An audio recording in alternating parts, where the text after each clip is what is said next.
자유시장 경제체제 하에서는요, 일의 중요성과 가치를 돈으로 매깁니다.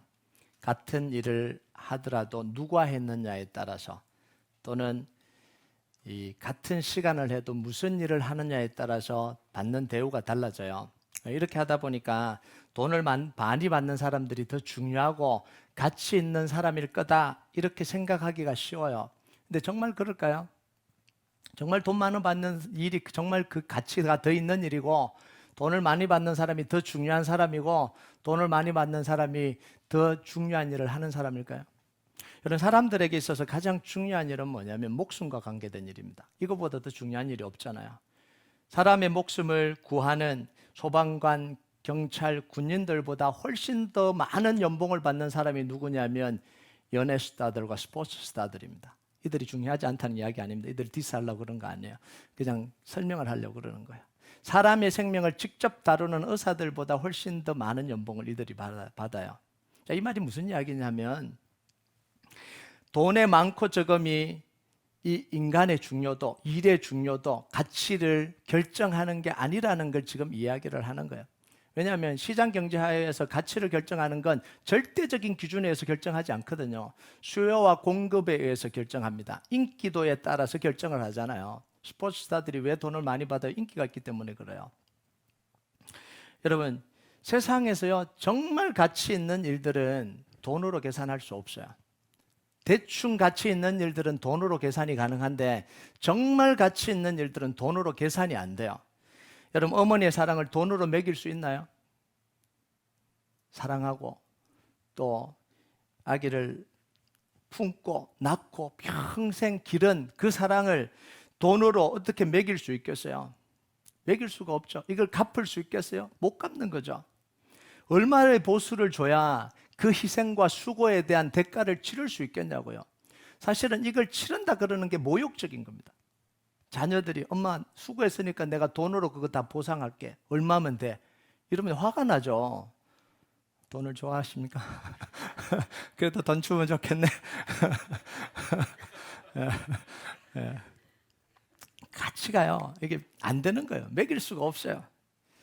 예수님의 십자가 사랑은요, 세상에 있는 모든 가치를 다 합쳐도 살 수가 없어요. 그래서 사는 게 아니라 은혜로 주시는 거예요. 은혜로 줄 수밖에 없는 거예요. 은혜란 말은 공짜란 말은 차원이 다른 이야기입니다. 은혜는 가치를 지불할 수 없기 때문에 선물로 주는 거고요. 공짜는 필요 없는가 너 가져, 이런 게 이게 공짜예요. 여러분, 에베소서 2장 8절 9절 한번 볼까요? 같이 읽겠습니다. 시작. 너희는 그 은혜에 의하여 믿음으로 말미암아 구원을 받았으니 이것은 너희에게서 난 것이 아니요 하나님의 선물이라. 행위에서 난 것이 아니니 이는 누구든지 자랑하지 못하게 하려 함이라. 아멘.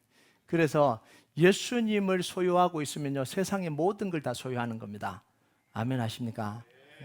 그래서요, 예수님을 소유한 사람이 가장 부유하고 가장 가치 있고 가장 존귀한 사람입니다. 아멘. 아멘 안 할 줄 알았어요. 제가 그렇게 했는데도. 사도 바울이 이 고백을 하는 거잖아요. 내가 부유한 자, 가난한 자 같으냐, 없는 자 같으나, 죽은 자 같으나 내가 가장 부유한 자다. 예수님이 내 안에 계시기 때문에. 여러분, 여기서 뭐가 나오냐면 사명이라는 개념이 나와요. 이 사랑받은 사랑 때문에 나오는 게 뭐냐면 사명이라는 개념이 나와요. 돈으로 환산할 수 없는 사랑과 은혜를 받은 사람이 그 사랑을 되갚을 수가 없어서 그 받은 사랑을 다른 사람에게, 다른 대상에게 흘려보내는 게 이게 사명이에요. 이 정의는 제가 내린 겁니다. 다른 사람이 내린 게 아니라. 여러분, 돈으로 환산할 수 없는 그 사랑을 받았다면요, 그것을 준 사람에게는 절대로 못 갚아요. 돈으로 환산할 수 없는 사랑을 받은 사람은 그 준 사람에게는 못 갚아요. 갚을 수가 없습니다. 자식에게, 부모에게 사랑을 갚는다고 생각해 보세요. 갚아집니까? 못 갚아요. 갚을 수가 없어요. 갚고 싶어도 못 갚아요. 그래서 자식은 부모에게 못 갚고 자기 자식에게 자기가 받은 사랑을 갚아요. 이게 이 사명이에요. 그래서 자식을 키우고 인내하고 수고하면서 그때야 비로소 부모님이 자기에게 해준 헌신과 수고와 사랑이 뭔지를 진짜 깨닫는 거예요. 그때까지는 몰라요. 그냥 안다고 하는 거지 진짜 몰라요. 그러니까 자기가 받은 사랑을 다른 대상에게 흘려보내봐야, 그 수고를 감당해봐야 그게 비로소 알아지는 거예요. 자, 이 말은 부모님의 사랑을 갚을 수 없기 때문에 아무것도 안 해도 된다 이런 이야기가 아닙니다. 그 나쁜 자식이에요. 그러면 안 돼요. 다 해야 돼요. 감사를 표현해야 돼요. 근데 표현해도 갚지는 못한다 이런 이야기예요. 우리는 하나님께 받은 사랑을 하나님께 갚을 수 있나요? 못 갚아요. 어떻게 갚아요? 갚지는 못하는 거예요. 받은 은혜에 대해서 감사하지 않아도 된다는 이야기가 아니에요. 정말 우리의 마음을 다해서 감사해야 돼요. 하나님께 사랑을 표현해야 돼요. 그런데 그 사랑을 다 표현한들 우리가 받은 사랑을 갚을 수는 없어요. 그래서 우리가 진 사랑의 빛을 다른 사람에게 복음을 전하면서 갚는 거예요.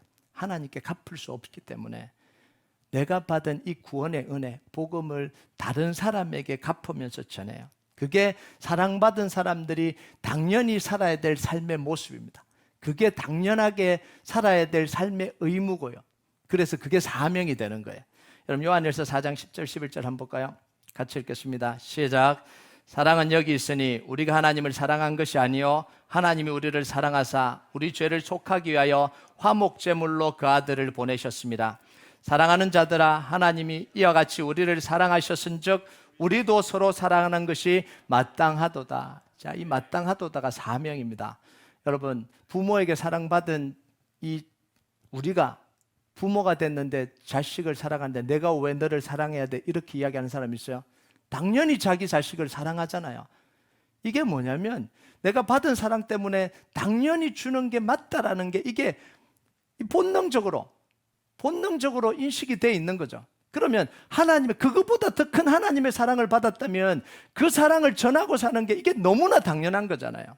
왜 우리가 복음 전해야 돼요? 왜 그걸 위해 살아야 돼요? 이럴 수가 없다라는 이야기예요. 여러분, 하나님의 사랑을 받은 모든 사람들은 다 사랑의 빚진 자입니다. 이런 의미에서 본다면 우리 그리스도인들은 다 사명자입니다. 아멘. 예, 다 사명자. 빠져나가려고 그러지 마세요. 다 사명자예요. 이 사랑은요, 이 빛은 평생 갚아야 될 빛입니다. 평생 갚아도 못 갚아요. 그러니까 죽을 때까지 이 사명 가지고 살아야 되는 거예요. 사도 바울이 오늘 이 이야기를 하는 거예요. 16절 같이 한번 읽어볼까요? 16절 시작. 내가 복음을 전할지라도 자랑할 것이 없으면 내가 부득불 할 일임이라. 만일 복음을 전하지 아니하면 내게 화가 있을 것이로다. 바울이 두 가지를 이야기를 하는데요, 이 두 가지가 사랑받은 사람이, 사명을 받은 사람이 꼭 기억해야 될 사실입니다. 첫 번째는 뭐냐면 복음을 전하는데 자랑할 게 없다라는 거예요. 아무리 하나님의 이름을 위해서 대단한 일을 해도 큰 일을 해도 우리는 절대로 자랑하거나 교만할 수 없다라는 거예요. 수많은 사람들을 회심시키고 능력을 행하고 심지어 죽은 사람을 살려도, 예수 이름으로 죽은 사람을 살려도 절대로 자랑하거나 교만할 수 없다라는 거예요. 왜냐하면 우리가 하는 게 아니라 하나님이 하시는 거고요. 그리고 그렇게 한들 내가 받은 사랑은 하나님께 갚을 수가 없다라는 거예요. 그러니까 교만하거나 자랑할 수가 없는 거죠. 두 번째는 뭐냐면 복음을 전하지 않으면 화가 임할 것이다. 자, 이건 문자 그대로 우리가 복음 안 전하면 하나님이 우리를 벌하실 것이다, 이런 의미가 없지 않겠지만 이것보다 훨씬 더 중요한 의미가 있어요. 아, 복음 안 전하면 벌 받구나, 그럼 빨리 복음을 전해야 되겠다, 이게 아니에요. 이게 지금 뭘 말하느냐면 우리를 부르신 하나님의 이 부르심이 얼마나 강력한지를 보여주는 거예요. 하나님의 그 부르심의 작정이 얼마나 강력한지를 보여주는 게 뭐냐면 내게 화가 임할 것이다, 이렇게 표현을 한 거예요. 여러분, 부득불 할 일입니다. 이게 뭐냐면 하기 싫은데 억지로 한다, 이런 이야기가 아니에요. 하나님 앞에서 내 운명이 그렇게 살도록 정해졌다라는 거예요. 다른 선택은 할 수 없게끔 정해졌다는 거예요. 다른 삶은 내 속에 없다라는 거예요. 그렇게 살 수 없다라는 거예요. 다르게 살아갈 수 없을 만큼 하나님이 내 삶을 붙들고 그렇게 정해 놓으셨다라는 거예요. 마치 요나처럼 다른 데로 가고 싶어도 갈 수가 없는 거예요. 다 막히는 거예요. 정말 하나님을 사랑하고 하나님께 사랑받은 사람은 다른 삶을 살 수가 없어요. 다 막혀요. 막힐 수밖에 없어요. 근데 다른 삶을 선택해서도 가는데 너무 잘 가면 좋아할 게 아니라 이건 심각하게 좀 고려를 해봐야 되는 거예요. 우리는요, 구원받은 우리는 다른 삶을 살 수 없어요. 또 아멘 안 하시는 거 보세요. 다른 삶 살려고 아주 지금 작정을 하고 계셔. 다른 삶을 살 수가 없어요. 아멘. 예. 이게 우리의 운명이고요. 우리의 정체성이에요. 여러분 17절에 보면 바울이 한 번 더 이걸 강조를 해요. 17절 같이 읽겠습니다. 시작. 내가 내 자의로 이것을 행하면 상을 얻으려니와 내가 자의로 아니한다 할지라도 나는 사명을 받았노라. 자, 여기서 이렇게 이 말씀을 이해해야 되는데요. 여러분 자발적으로 선택할 수 있는 건요, 자유인만이 할 수 있는 거예요. 노예나 종은 못해요. 자유인이기 때문에 자발적으로 선택을 할 수 있는 거죠. 그래서 자유인은 당연히 자기 한 것에 대한 보상도 받아야 되고요, 보수도 받아야 돼요. 여러분이 직장에서 일하는데 한 달 동안 보수 안 줄 테니까 그래도 나와. 그럼 누가 나가겠어요? 안 나가죠. 근데 노예는 아니거든요. 종은 나오라 그러면 나와야 되거든요. 이게 자발적이라는 이야기예요. 바울은 지금 사명을 받았기 때문에 자발적으로 내가 선택하는 게 아니라 너무 당연한 거라는 거예요. 내가 선택해서 일했기 때문에 나는 보수를 받고 당연히 내가 보상을 받아야 된다, 이게 아니라 나는 사명을 받은 사람이라는 거예요. 이게 뭐냐면요, 나는 사명에 묶여 있는 사람이다, 이런 이야기예요. 바울의 표현을 하면 이런 겁니다. 나는 하나님의 종이고 노예다, 이런 표현이에요. 여러분, 하나님의 사랑에 빚진 사람들은요, 스스로 자기를, 노예가 아닌데, 종이 아닌데 스스로 자기를 하나님께 노예와 종으로 메어놓은 사람들이 하나님께 사랑받은 사람입니다. 여러분, 죄와 사망과 사단의 권세에서는 벗어났어요. 그 종이 아니에요. 죄와 사망과 사단의 노예에서는 이미 예수 그리스도의 십자가로 벗어났어요. 자유인이 됐어요. 그런데 스스로 하나님께 자기를 노예로, 종으로, 사랑의 노예로 묶어두는 게, 이게 사랑받은 사람이에요.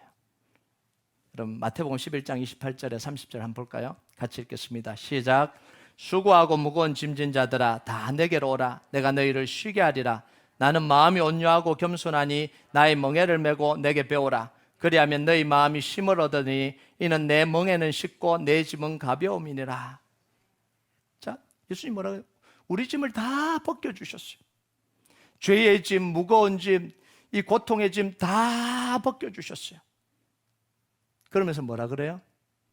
내 멍에를 메고 배우라. 다시 멍에를 메라는 거예요. 근데 그 멍에는 뭐라고요? 쉽고 가볍다라는 거예요. 죄의 멍에를 메고 있지 말고, 이 사단의 멍에를 메고 있지 말고, 세상의 멍에를 메고 있지 말고, 내가 지워주는 명예를 스스로 메고, 이거는 누가 억지로 메우는 게 아니에요. 스스로 하나님께 자기를 메워놓고 따라오라는 거예요. 그러면 그 길은 쉽고 가볍다는 거예요. 여러분, 이 멍에가 다른 멍에예요. 예전에 메고 있던 멍에는 죄의 멍에예요. 불안의 멍에예요. 세상의 멍에예요. 짐이에요. 무거운 짐이에요. 그런데 하나님이 우리에게 지워주시는, 우리가 스스로 하나님께 가서 지는 이 멍에는 우리를 인도하시기 위한, 바르게 인도하시기 위한 멍에를 메어주시는 거예요. 앞길을 인도해 주시고 바르게 인도해 주시고 걸어갈 수 있도록 해주시는 거예요. 여러분, 구약시대 때도 보면 자유를 얻은 이 노예들이 스스로, 자기 스스로 노예가 되기로 선택한 경우들이 있어요. 사랑 때문에.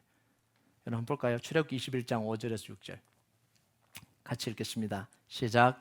만일 종이 분명히 말하기를 내가 상전과 내 처자를 사랑하니 나가서 자유인이 되지 않겠노라 하면 상전이 그를 데리고 재판장에게로 갈 것이요 또 그를 문이나 문설주 앞으로 데리고 가서 그것에다가 송곳으로 그의 길을 뚫을 것이라. 그는 종신토록 그 상전을 섬기리라.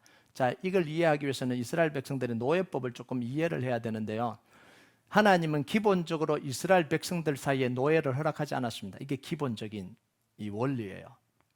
근데 혹시나 뭐 흉년이 들거나 돈을 다 잃어버리거나 그렇게 해서 노예가 되더라도, 종이 되더라도 6년간만 일을 하도록 하고 7년째는 풀어주라, 이렇게 이야기를 해요.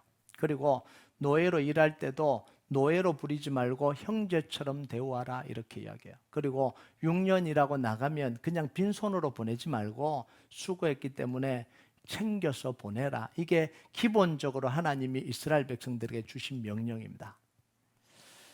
자, 이스라엘 백성들이 부득이하게 종이 됐을 경우 6년을 일하고 7년대에 자유인이 됩니다. 그런데 그때도 원칙이 있어요. 종이 될 때 독신이었으면 나갈 때도 독신입니다. 종이 될 때 아내와 자식들이 있어서 같이 종이 됐다면 나갈 때도 같이 나가요. 이렇게까지는 괜찮아요. 근데 문제는 뭐냐면 독신으로 들어왔어요. 혼자 왔는데 종으로 살다 보니까 6년을 살다 보니까 결혼도 하고 자식도 생겼어요. 주인이 준 거죠. 주인이 결혼하게 해줬고 그래서 아기가 태어났어. 자식이 생겼어요. 근데 6년 뒤에 나가야 되잖아요. 누구만 나가요? 나가려면 자기 혼자 나가야 되는 거예요. 왜냐하면 자기 혼자 들어왔기 때문에. 이게 법이에요. 근데 나가려고 보니까 주인이 너무 자기에게 잘해주고 너무 사랑해주고 그리고 자기 처와 자식들이 너무 사랑스러우니까 자기 혼자 나가기가 너무 마음이 너무 힘들어요. 그래서 이 주인을 사랑하고 자식과 아내를 사랑하기 때문에 스스로 자기가 종이 되겠다고 선택을 하는 거예요. 그때는 이 문으로 가서 이 귀를 뚫어야 돼요. 평생 이제 종으로 살게. 그때부터 귀를 뚫었는지 몰라요. 네. 그건 잘 모릅니다. 역사적으로는 잘 모르지만 하여튼 귀를 뚫었어요. 네. 그래서 평생 주인에게 매여 있는 그 주인에게 사랑으로 매여 있는 거예요. 자, 그러면 그 주인은 이제 종이 됐으니까 못 벗어나니까 학대하고 부리고 이런 게 아니에요. 가족처럼 대우하고 보살폈어요. 평생. 물론 악하기 때문에 이스라엘 백성들이 이렇게 하지는 않았어요. 근데 하나님의 그 법은 그거였어요. 평생 가족처럼 대우하고 함께 사랑으로 살아라 이거예요. 여러분 지금 바울은요. 내가 하나님께 받은 사랑 때문에 자유인인데도 불구하고 스스로 하나님께 종이 됐다는 거예요. 19절을 한번 볼까요? 19절 같이 읽겠습니다. 시작.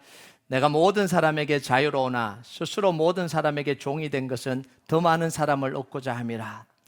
자, 내가 자유인인데 스스로 종이 됐다는 거예요. 근데 여기서 표현을 우리가 잘 해야 되는데요. 사람에게 종이 된 건 아닙니다. 하나님께 종이 된 거죠.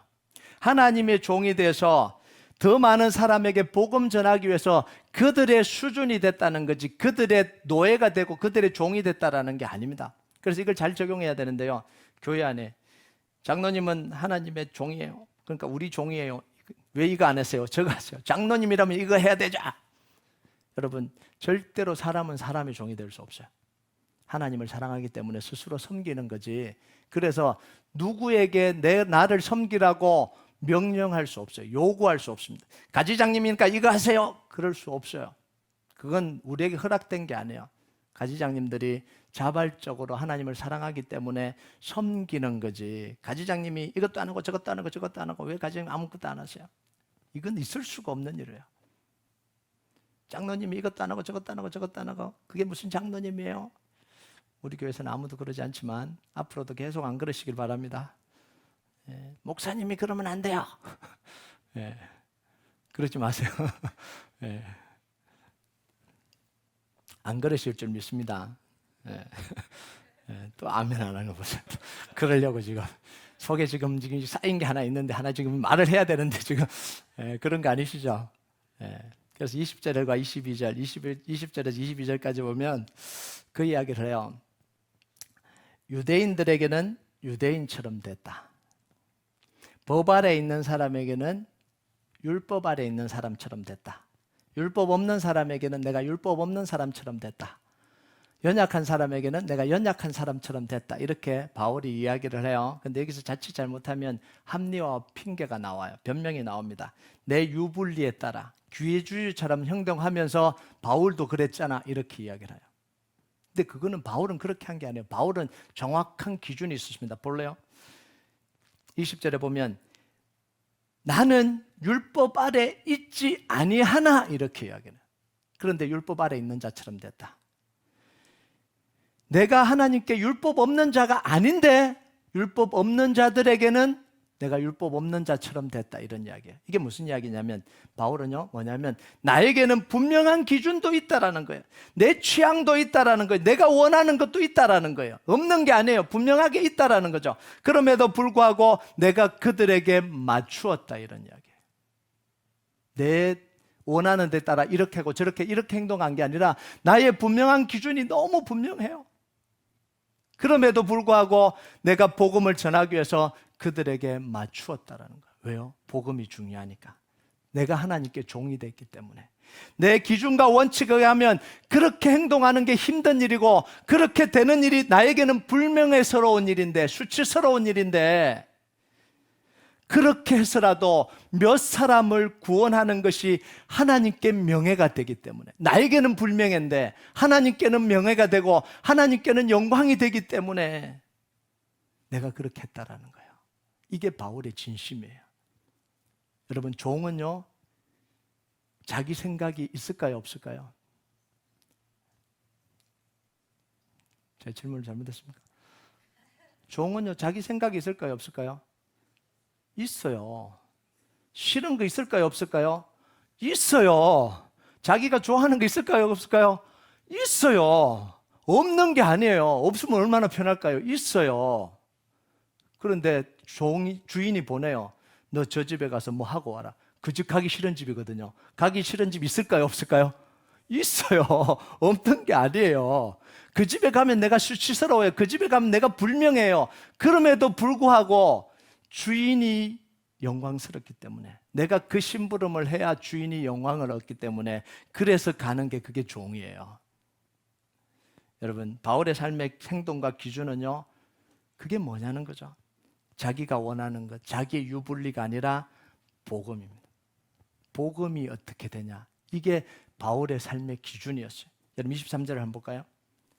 같이 읽겠습니다. 시작. 내가 복음을 위하여 모든 것을 행함은 복음에 참여하고자 함이라.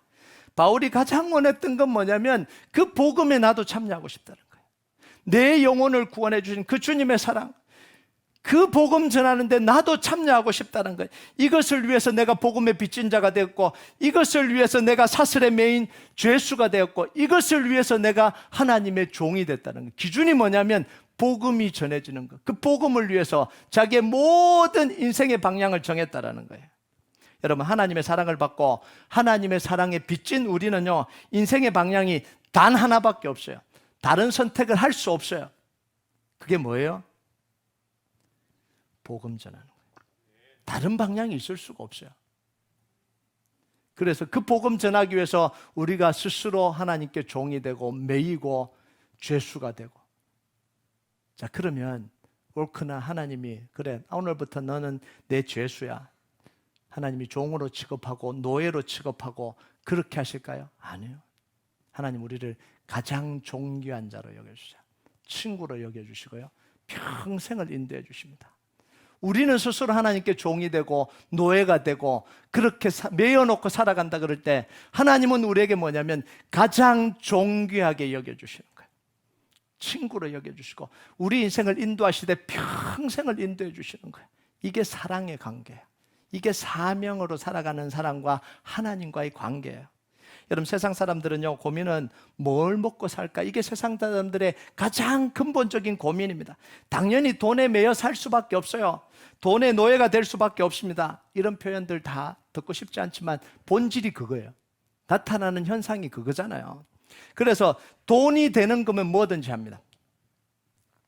왜냐하면 먹고 사는 것이 가장 중요하기 때문에 그래요. 그럼 이걸 통해서 얻을 수 있는 게 굉장히 많아요. 뭐가 있을까요? 성공하면 물질적으로 평유하고 인기를 얻고 대접받고 편안하고 안락한 삶을 살 수 있어요. 그것만 해도 대단한 거죠. 자, 그런데 이게 이 땅을 살아갈 때 너무 분명하고 너무 중요한 것처럼 보여요. 그런데 정확하게 보면 이 땅에서 다 썩어질 것들입니다. 단 하나도 죽음을 넘어가지 못해요. 단 하나도 이 땅을 벗어나지 없어요. 다 이 땅에서 썩어질 것들입니다. 영원한 것이 하나도 없어요. 그래서 하나님 없는 사람들은 이 땅에서 썩어지고 없어질 것을 위해서 싸우고 빼앗고 죽이는 일이 일어나요. 이게 세상이잖아요. 싸우고 죽이고 빼앗는 일. 그걸 얻기 위해서. 그런데 하나님의 사람들의 고민은 뭐냐면 이 고민이 아니에요. 무엇을 하면서 복음을 전파할까? 이게 하나님의 사람들의 고민입니다. 왜 우리가 먹고 사는 거 고민하지 말아야 돼요? 하나님이 무엇을 먹을까, 무엇을 볼까, 무엇을 마실까? 우리 고민이 아니래요.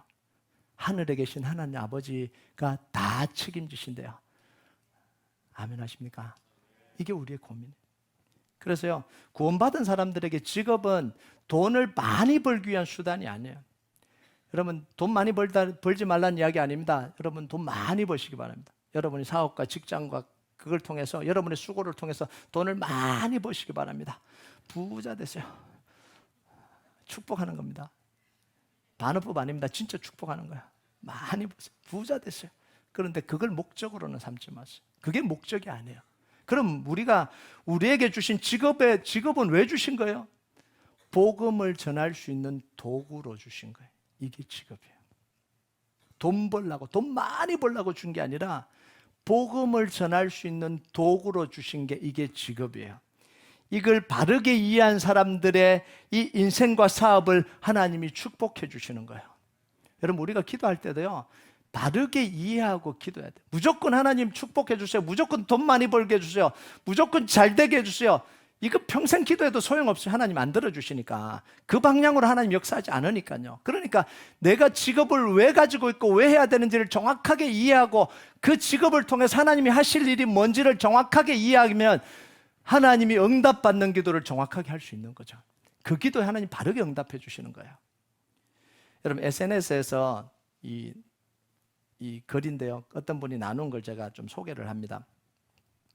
실제로 있었던 일이에요. 자기 제자 중에 한 사람이 사업을 굉장히 열심히 했대요. 이분이 교사인지 목회자인지 잘 모르겠는데요, 굉장히 열심히 했어요. 그러니까 돈을 너무 잘 버는 거죠. 그러니까 일에 완전히 다 몰두했어요. 아침부터 저녁까지 막 일하는, 돈 버는 재미에, 젊어서 돈이 벌리니까 얼마나 좋아요. 돈 버는 재미에 다 했어요. 근데 어느 순간 복부에 심한 통증이 막 떼굴떼굴 구를 정도로 찾아온 거예요. 그래서 앰뷸런스에 실려서 이 응급실로 갔습니다. 검사를 해보니까 대장암 3기. 그냥 복통인 줄 알았어요. 근데 보니까 대장암 3기예요. 수술하고 1년 동안 항암 치료했습니다. 정말 고통스러웠죠. 고통스러운 시간을 다 지나고 이제 어느 정도 회복이 돼서 다시 사업을 이제 시작해요. 그러니까 치료비 많이 나갔죠. 시간 많이 지났죠. 그래서 이분이 전화를 해서 이제 사업 새로 시작했는데 기도해 줄까? 뭐라고 기도해 줄까? 돈 많이 벌게 해줄까? 돈 많이 벌게 해달라고 기도해 줄까? 이렇게 물었어요. 그러니까 이분이 정색을 하면서 이렇게 이야기를 했대요. 선생님, 돈 많이 벌면 좋죠. 그런데 돈을 많이 벌면 벌수록 그 모든 시간이 다 목숨값이에요. 차라리 그 시간을 일이 아닌 다른 의미 있는 일에 쓰고 살래요. 대장암을 겪으면서요, 인생의 가치가 뭔지를 발견한 거예요. 자기 목숨값을 어디다가 투자를 해야 되는지 진짜 깨달아 버린 거예요. 여러분, 우리가 이 땅에 살면서요, 우리의 목숨값을 지불하고 얻어야 될 게 뭘까요? 우리 목숨값을 지불하고 인기를 얻어야 될까요? 우리의 목숨값을 지불해서 조금 더 편안한 삶을 얻어야 될까요? 우리 목숨값을 지불해서 좀 더 안락한 삶을 얻어야 될까요? 그 목숨값을 지불할 가치가 있나요? 그게? 물론 좋은 거예요. 인기를 얻고 대단해지고 사람들이 우러러보고 좋은 걸 누리고, 이 좋은 거죠. 그런데 그게 내 목숨값을 지불해서 얻을 만큼 가치 있는 거냐는 거예요. 우리가 한번 생각해 봐야 되는 거죠. 이 땅에서 다 썩어져 버릴 것을 위해서 내 목숨을 거는 건, 이건 어리석은 일이죠. 하나밖에 없는 목숨을 썩어질 것보다는 썩지 않을 더 가치 있는 일에 거시는 여러분 되시길 주님의 이름으로 축복합니다. 여러분, 24절과 25절 한번 볼까요? 같이 읽겠습니다. 시작. 운동장에서 다름질하는 자들이 다 달릴지라도 오직 상을 받는 사람은 한 사람인 줄 너희가 알지 못하느냐? 너희도 상을 받도록 이와 같이 다름질하라. 이기는 길을 다투는 자마다 모든 일에 절제를 하나니 그들은 썩을 승리자의 관을 얻고자 하되 우리는 썩지 아니할 것을 얻고자 하느니라. 세상 사람들은 썩을 승리자의 관, 승리자예요. 그런데 썩을 승리자의 관을 얻기 위해서 목숨을 걸고 달려요. 그런데 우리는 목숨을 걸고 달리지만 썩지 아니할 승리자의 간을 얻기 위해서 살아갑니다. 이게 그리스도인들입니다. 여러분, 세상 사람들이요, 썩을 걸 얻기 위해서 이렇게 노력하고 이렇게 달리는데 우리는 썩지 않을 걸 위해서 하는데 우리가 대충 할 수 있나요? 예배드리고 하나님을 섬기고 하나님을 사랑하는 이걸 대충 할 수 있냐는 거예요. 다른 사람은 정말 자기가 얻는 걸 얻기 위해서, 돈을 얻기 위해서, 명예를 얻기 위해서, 인기를 얻기 위해서 목숨도 걸어버리는데 우리는 정말 그보다 훨씬 더 가치 있는 일을 위해서 달려가면서도 대충 하는지 않냐는 거죠. 여러분, 이 세상에서 받는 보상이 아니라 우리는 하나님이 주시는 상급을 기대하는 사람들입니다. 여러분, 세상에서 받는 기준과 상을 받는 기준과 하늘의 상급의 기준은 완전히 다릅니다. 여러분, 세상의 기준은요, 다 뭐냐면 눈에 보이는 거예요. 빠르고 크고 대단한 겁니다. 다 눈에 보이는 거예요. 결과와 기록이 좋기만 하면 돼요. 결과와 기록으로 이야기하잖아요. 1등 하면 돼요. 성공하면 돼요. 커지면 돼요. 빨리 하면 돼요. 인기 얻으면 돼요. 그러면 그걸로 된 거잖아요. 그게 원하는 거잖아요. 그런데 우리가 너무 잘 알잖아요. 기록이 모든 것을 보여주지 않는다는 거죠. 그 사람이 1등 했다는 게 모든 것을 보여주는 게 아니잖아요. 그 사람이 인기가 얻은 게 모든 걸 보여주는 건 아니잖아요. 기록과 결과보다 더 중요한 게 뭐냐면 마음이에요. 그 사람의 동기예요. 삶의 태도예요. 훨씬 더 이게 더 중요하죠. 바울은 말합니다. 나는 향방 없는 것 같이 다름질하지 않는다. 이게 뭐예요? 세상이 말하는 성공, 크기, 속도를 위해서 달리지 않는다라는 거예요. 만약 사도 바울이 그렇게 달렸다면 안디옥 교회를 안 떠났을 거예요. 거기서 계속 키웠겠죠. 교회를 계속 키우고 거기서 누릴 수 있는 거 다 누렸겠죠. 근데 사도 바울은 그러지 않았어요. 나는 세상이 말하는 이 속도와 크기와 이 인기를 위해서 달리는 게 아니라는 거예요. 그것보다 더 중요한 게 있기 때문에, 안 달려야 된다가 아니라 그것보다 더 중요한 게 있기 때문에. 여러분, 우리는요, 신앙생활하면서 조심해야 될 게 있어요. 신앙생활하면 이것도 하지 말아야 되고 저것도 하지 말아야 되고 저것도 하지 말아야 된다, 이렇게 접근하면요, 신앙생활이 안 돼요. 다 하지 마라 그러는데 사도 바울이요, 그렇게 안 한 이유는 뭐냐면 그것보다 더 중요한 게 있기 때문에 그래요. 우리 신앙생활은요, 더 중요한 게 있기 때문에 안 해야 되는 거예요. 그걸 안 해야 돼서 안 하는 게 아니라 그보다 더 가치 있고 더 중요한 걸 붙들기 위해서 안 해야 되는 게, 그게 진짜 신앙생활이죠. 그래서 사도 바울은요, 그것보다 더 중요한 게 뭐냐면 하나님 앞에 서게 될 자기 모습이었어요. 인기와 크기와 속도와 이것보다 훨씬 더 중요한 게 뭐냐면 자기가 하나님 앞에 서게 될 그 모습이에요. 27절 한번 볼까요? 27절 같이 읽겠습니다. 시작. 내가 내 몸을 저 복종하게 하면 내가 남에게 전파한 후에 자신이 도리어 버림을 당할까 두려워함이로다. 여러분, 이건요, 사도 바울이 구원 못 받는다 이런 이야기가 아닙니다. 자기가 노력한 그 수고가, 예수님 안에서 노력한 그 수고가 헛되지 않았으면 좋겠다라는 거예요. 여러분, 우리가 크고 대단한 일을 하면요, 사람들에게 인정받을지 몰라요. 1등 받죠. 인기를 얻게 돼요. 대우가 달라져요. 자, 그런데 중요한 건 뭐냐면 그때도 우리는 여전히 하나님 앞에서 한 영혼, 한 인격으로 서야 됩니다. 이건 변함없는 사실이에요. 그런데 사람들의 인기와 사람들의 인정과 대우는 하나님 앞에 설 때 아무런 도움이 안 돼요. 오히려 방해돼요. 오히려 방해되지 아무런 도움이 안 됩니다. 하나님 앞에 순수하게 서는 걸 방해하는 게 뭐냐면 인기와 대우와 이런 것들이에요. 그래서요, 뭔가를 이루었다고 하는 사람일수록 하나님 앞에 더 엎드려야 돼요. 뭔가를 대단한 일을 했다고 하는 사람일수록 하나님 앞에 더 두려움으로 설 수밖에 없는 거예요. 그래서 우리가 가진 것 때문에, 이룬 것 때문에 교만할 수가 없어요. 그때가 패망의 선봉, 넘어짐의 순간이에요. 이걸 알아야 되는 거예요. 여러분, 비전은요, 욕심과 함께 가지 않습니다. 그런데 우리는 늘 비전과 욕심이 같이 따라오려고 그래요. 따라올라 그래요. 이게 부인할 수가 없어요. 이렇게 살기로 결정하고 하나님 나라를 살기로 결정했는데도 자꾸 돈을 벌고 싶은 거예요. 더 벌고 싶은 거예요. 더 좋아지고 싶은 거예요. 이런 감정들이 계속 올라오는 게 사실이에요. 그때 우리는 계속해서 뭐냐면 바른 가치관을 잡아야 되는 거예요. 그게 중요한 게 아니라는 사실을 우리 속에서 계속 싸워야 되는 거예요. 우리 교회가 계속해서요 그 방향으로 가려고 지금 노력하고 있는 거예요.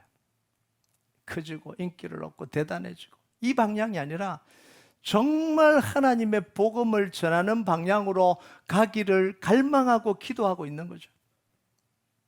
근데요 제 속에서도요 그런 마음들이 불쑥불쑥 생겨요. 더 커지고 막 더 유명해지고, 이런 마음들이 없는 게 아니에요. 종에게 마음이 없는 게 아니라 그랬죠. 제 마음 속에도 없는 게 아니에요. 없다고 하면 거짓말이죠. 거짓말인데도 바르게 가고 싶으니까, 하나님 앞에서 정말 진실되게 가고 싶은 마음이 그걸 누르고 있는 거예요. 매일 눌러야 되는 거예요. 매일. 그런데 이게 이제 안 눌러지면요 다른 데로 터져 나오는 거예요. 여러분 뭘 얻기 위해서 여러분의 목숨값을 지불하고 지금 달리고 계십니까? 지금 현재 인생의 불꽃을 이제 꺼질 텐데 영원히 타지는 않을 거잖아요. 인생의 초가 영원히 타지는 않을 거잖아요. 언젠가는 꺼질 텐데 그 타들어가는 그 초를 어디다가 지금 다 쏟아붓고 계십니까? 더 많이 가지기 위해서, 더 인기를 얻기 위해서, 더 대우받기 위해서, 저 사람보다는 내가 눌러놓기 위해서, 저 사람보다는 내가 더 잘 살아야 되니까, 그렇게 해서 계속해서 지금 자기의 불꽃을 태우고 계시진 않아요? 욕심이 분열을 일으키고, 욕심이 미워하게 하고, 욕심이 아프게 만드는 거예요. 그래서 결국 얻는 게 뭐예요? 인기, 좀 더 편안한 삶, 좀 더 사람들이 알아주는 것, 좀 더 사람이 우러러 봐주는 것. 그게 뭐라고요? 그게 뭐라고요? 그걸 위해서 내 목숨값을 태울 가치가 있냐는 거예요. 그걸 그렇게 잡기 위해서 욕심부리고 사람들하고 다 틀어지고 사람들을 미워하고 사람들하고 다 갈등과 분열을 일으키고 난 뒤에 그걸 붙든들 그게 가치가 있냐는 거예요. 붙들고 나면 후회하잖아요. 내가 이거 붙들려고 그랬나? 이거 진짜 이거 붙들려고 내가 이렇게 살았나?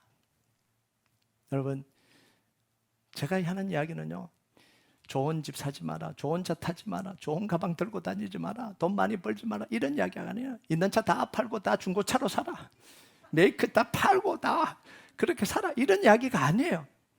정말 이렇게 생각하면 너무 유치한 거예요. 좋은 차 타세요, 좋은 집 사세요, 능력이 되면 그렇게 사세요.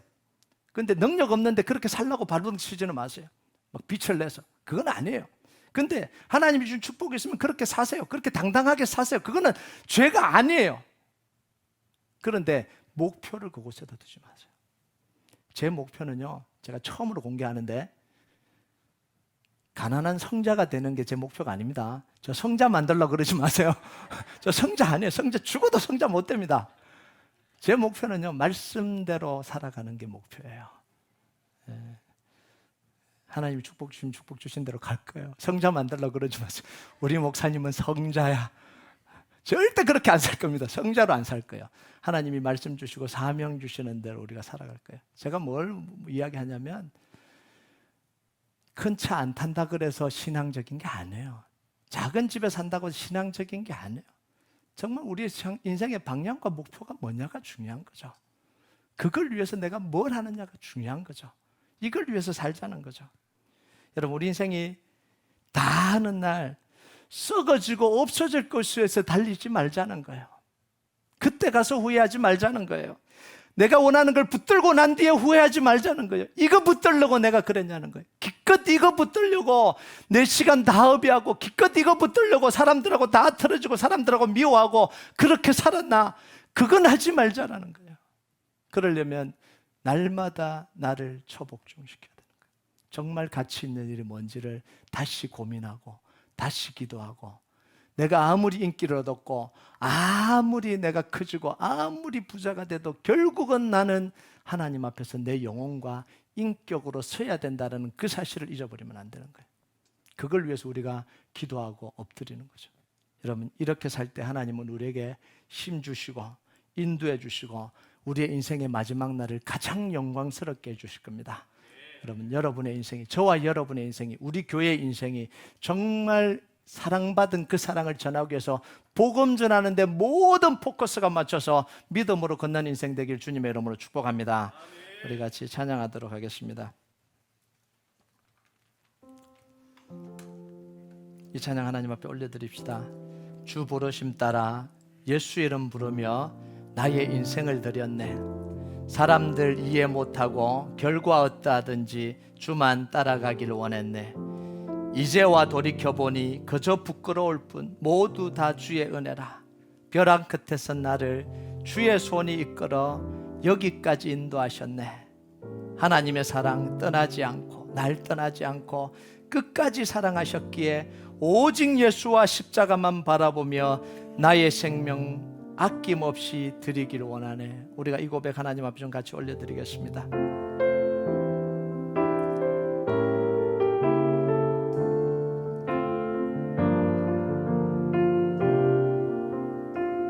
주 부르심 따라 예수 이름 부르며 주 부르심 따라 예수 이름 부르며 나의 인생을 드렸네. 사람들 이해 못하고 결과 어떠하든지 사람들 이해 못하고 결과 어떠하든지 주만 따라가기 원했네. 이제와 돌이켜보니 그저 부끄러울 이제와 돌이켜보니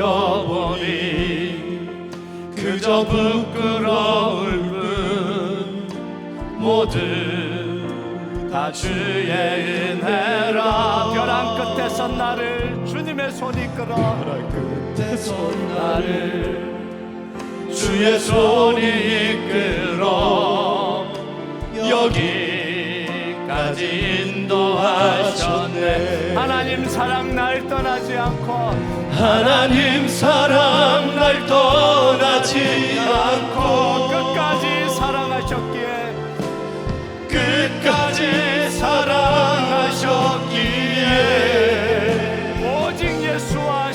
오직 예수와 십자가만 바라보면서 나의 생명도 아낌없이 드리길 원했네.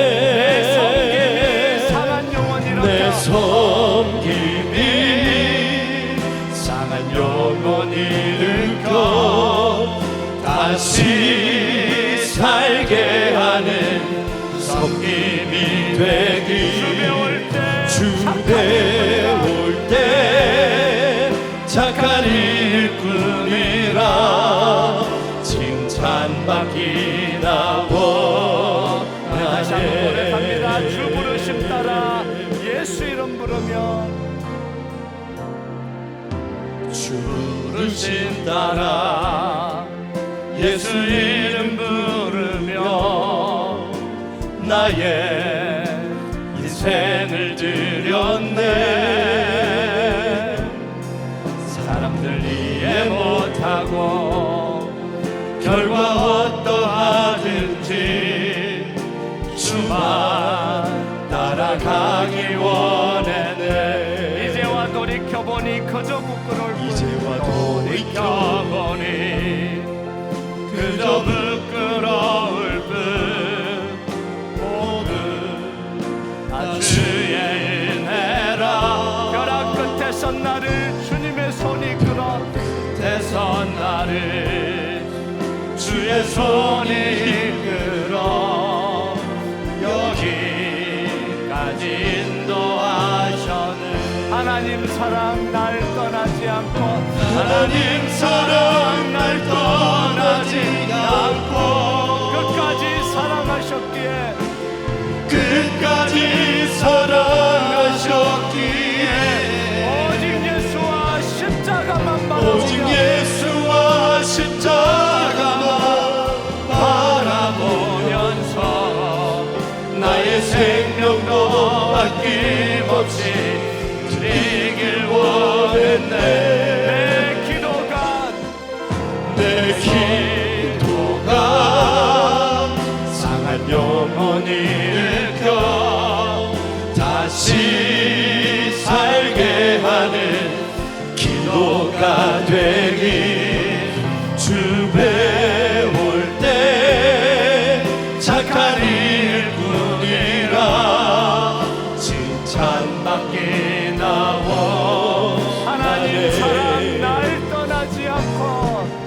하나님 사랑 날 떠나지 않고 끝까지 사랑하셨기에